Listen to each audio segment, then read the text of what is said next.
Okay, here we go. So as you can see, there's still a lot of big-name free agents out there like Jordan Montgomery, Cody Bellinger, Blake Snell, Matt Chapman, a couple of big bats like J.D Martinez and Jorge Soler, some other players like Mike Clevenger, Adam Duvall, Michael Lorenzen, Tommy Pham. There's a lot of free agents left. And according to my invisible watch here, we are getting closer and closer to spring training. So something's got to give. So for this video, I'm going to come up with some fun ideas, some maybe potential surprising landing spots for these guys. Let's go take a look. Let's start off with the reigning NL Cy Young winner, Blake Snell. Now, we haven't heard a whole lot on Blake Snell. We know the Yankees were offering 6 years and $150 million, whereas him and Boris were looking for 9 years and $270 million. That is absurd. He's not going to get that. But the fact that he's still on the market after posting these numbers is absolutely crazy to me. I mean, look at these numbers. 32 starts, 180 innings, ERA at a 2.25, FIP at a 3.44,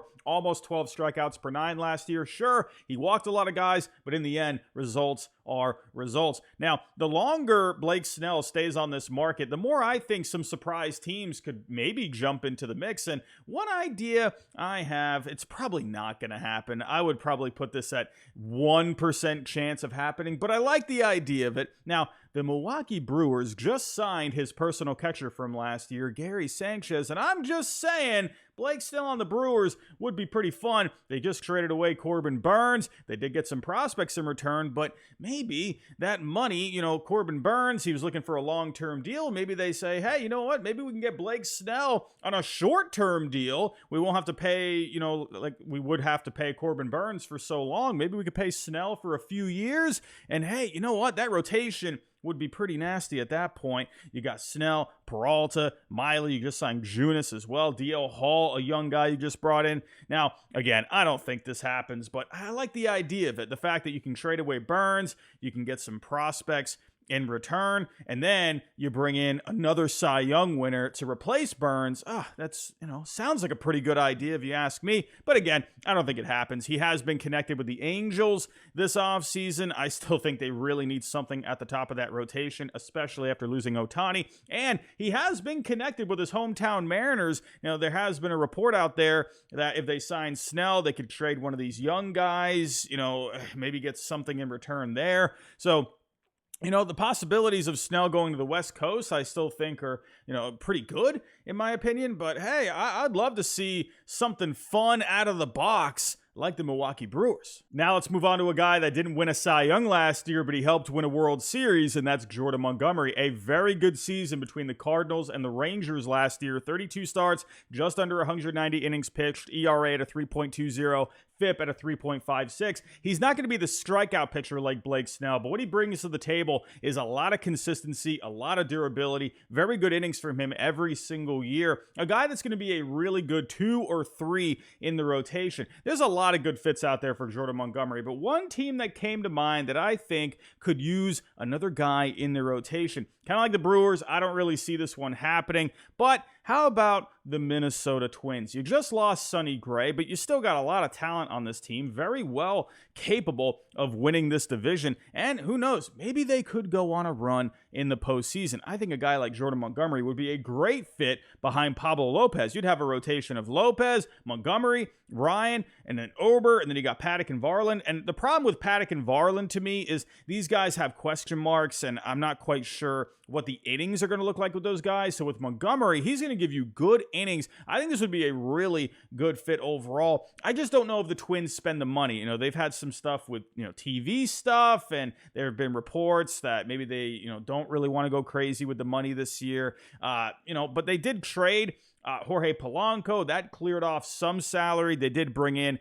Anthony Desclafani as well, but he's going to be a free agent after this year. So maybe you could make it happen. I definitely see a fit here, but will they do it? I'm not quite sure. Now, the Texas Rangers, they're also having TV money problems, but there's absolutely a reason where You could have Jordan Montgomery just simply come back to this team. I would imagine he would like to go back here after just winning a World Series with them, but their rotation has a lot of question marks right now when it comes to the health. Max Scherzer, he has a bad back at the moment. He's not going to be with the team at the beginning of the year. So Jordan Montgomery, that would bring just so much more stability to this rotation. But again, the TV issues, they've been signing guys to 1-year deals, 2 years for Tyler Mahle. So I don't know if that happens. So in the end, we'll see. My Red Sox are a perfect fit, in my opinion. They need pitching absolutely in this rotation. They need more innings, and they could use a lefty in this rotation as well after trading away Chris Sale. His wife is in Boston working. So, it just makes all the sense in the world. But will the Red Sox spend the money? Could they be waiting just for his market to come down? I don't know. Time is ticking. I think Montgomery makes a ton of sense for them. But another team that I've mentioned a lot on this channel are the Phillies. They haven't really done anything this offseason besides bring back Aaron Nola. They haven't gotten better. I think this rotation, honestly, I love Wheeler Nola at the top, but you got Suarez, Walker, Sanchez here. That's fine, but I think you need a more bona fide guy like a Montgomery, where Suarez, he's had a lot of success in the postseason, but I would love to have a guy like Montgomery who gives you those innings. So I think he's a perfect fit with the Phillies. And another thing with the Phillies is that Bob Nightingale reported not too long ago that several executives around the league think the Phillies are sleepers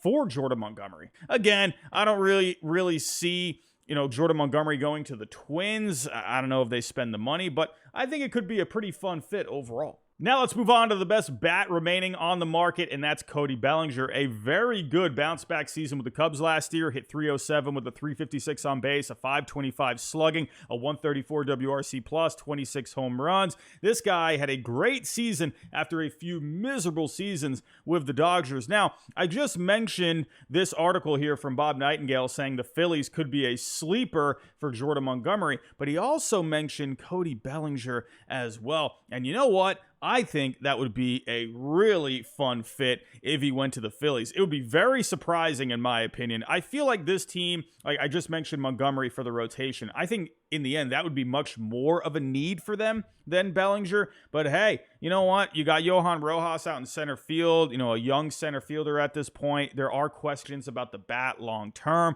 but man, if you added Bellinger to this mix, this lineup would be so good, top to bottom. My goodness, that would be good. Maybe, Johan Rojas, you figure out how to work him into the mix. Maybe you could use him in a trade, with another team, something like that. Again, I think Montgomery would be a better fit for this team than Bellinger, but man, this lineup would be absolutely stacked if you ask me. Now, a lot of people are banking on him just going back to the Cubs, which I definitely think is very possible. But the more time passes, the more I wonder, man, is he going to go back to the Cubs? I don't know. Are the Cubs okay? Just moving on. Remember, they got Peter Crow Armstrong waiting in the wings. He's going to be coming up eventually. So let's see what happens there. Maybe they're okay with moving on if they think the price is too high. Another team that I think we should keep an eye out for are the Toronto Blue Jays. They have been connected with Bellinger this offseason, and I know they just brought back Justin Turner, so a lot of people are wondering, could they be done spending at this point? But Bellinger would definitely make this team better. I know you also brought back Kevin Kiermaier, but maybe he could become more of a fourth outfielder for you, and Bellinger could be the center fielder. Either way, Bellinger would make this team a lot better, but will the Blue Jays spend the money? I don't know. Again, I think there's a good chance he could just end up going back to the Cubs. But if he did go to the Phillies, now again, I think Montgomery would be a better fit, but this would be a really fun fit with Bellinger and definitely a surprising one. Let's move on to possibly the best defensive player on this market, and that's Matt Chapman. He got off to a really hot start with the Blue Jays last year. He did cool off down the stretch, but overall had a pretty decent season at the plate. Hit .240, a .330 on base, .424 with the slugging, a .110 WRC+, 17 home runs, but great defense at third base. A lot of people are thinking Matt Chapman, this guy's probably just going to end up going to the Giants, go play for Bob Melvin, his old manager. They could use an upgrade defensively at third base, but let's say, Cody Bellinger doesn't go back to the Cubs? Well, I feel like the Cubs, they could use an upgrade at third base. You got Nick Madrigal there, and Chapman and Swanson on the left side of the infield. That would just be nasty. And Nico Horner at second base. That infield defense would be incredible if you brought in Chapman. I think this would be pretty surprising considering the fact that a lot of people are thinking he's just going to go to San Francisco. But hey, you never know. One domino falls and another domino could fall after that. Maybe in the end, he could just go back to Toronto, right? At third base right now, you got Kevin Biggio, so Chapman, I think you could definitely still see a scenario where he goes back here. We'll see, especially depending on what the market ends up looking like. Maybe he doesn't get the deal he's looking for. Maybe just ends up settling for like a 1-year deal. Maybe the Blue Jays do something like that.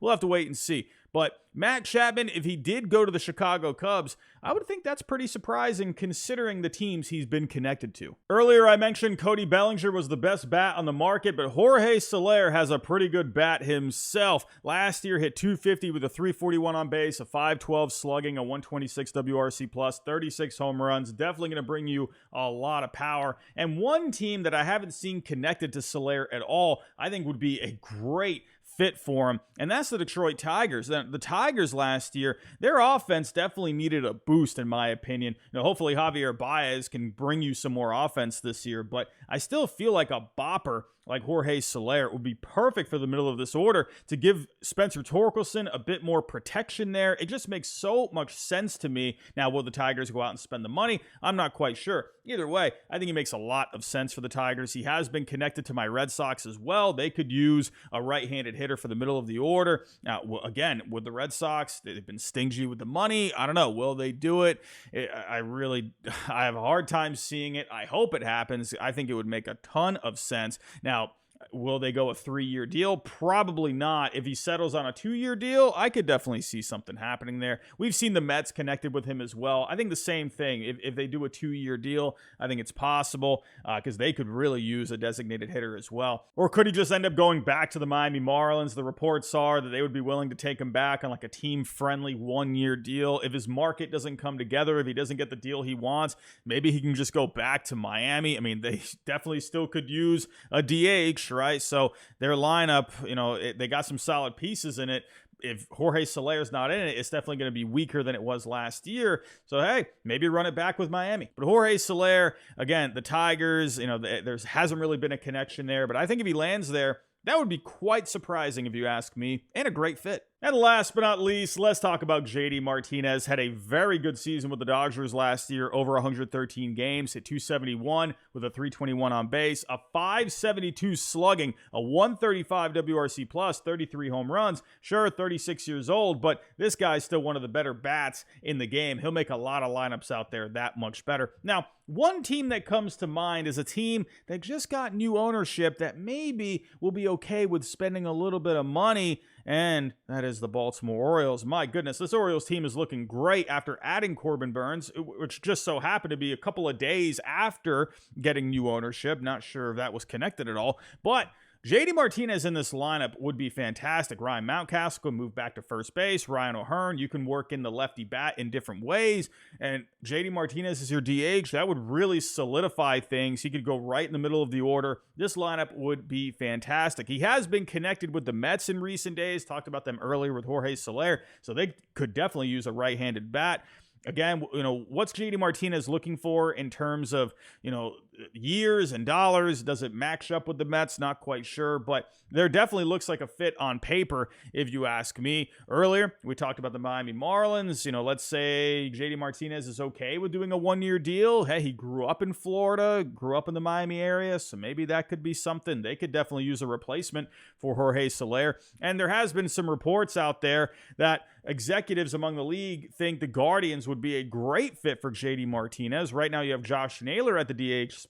But in my opinion, I think J.D. Martinez would be much better protection for Jose Ramirez in this order. That would be just really good for the middle of that order. But in the end, I think if the Orioles were to find a way to get J.D. Martinez, man, oh man, they would be absolute. They already are legit contenders, but my goodness, they would be absolute bona fide World Series contenders at that point, if you ask me. But let me know what you think down below in the comments. What do you think about J.D Martinez? What do you think about all these other players I talked about? What are some other surprising fits that you think could happen? Let me know in the comments. If you can on the way out, hit that like button for me, subscribe if you're new, and I'll talk to you next time.